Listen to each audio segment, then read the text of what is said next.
Ang Christmas sa Pinas ay higit pa sa isang selebrasyon. Isa itong buhay na tradisyong nagpapakita ng ating pagkakakilanlan. Sa gitna ng manggarmong dekorasyon at maiinit na yakap, natatangi ang papel ng pagkain. Mula sa hamon at keso de bola hanggang sa bibingka at puto bumbong na nagbibigay buhay sa ating mga besperas at salo-salo. Habang sinusundan natin ang bawat mesa, bawat kwento at bawat tradisyong nag-uugnay sa ating kultura, susulyapan natin kung paano ginagawa ng mga Pilipino ang Pasko na mas masaya, mas makulay at mas makahulugan.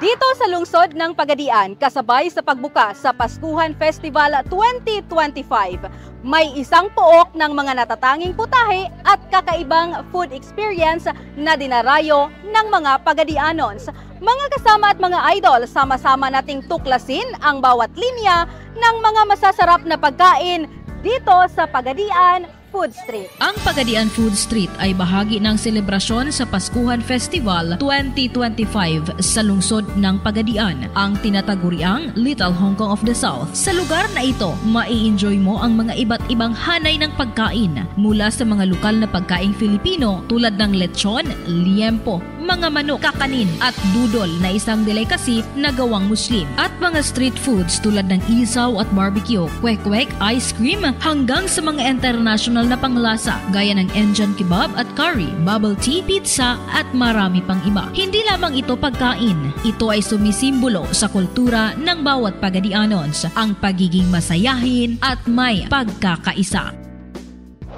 Ang Pagadian Food Street ay isang inisyatiba ng city government upang suportahan ang mga local vendors sa kanilang mga pamumuhay, habang binibigyan ang mga pamilya at bawat Pagadianons ng masigla at kasiyasiyang lugar para magtipon, kumain at ipagdiwang ang Kapaskuhan.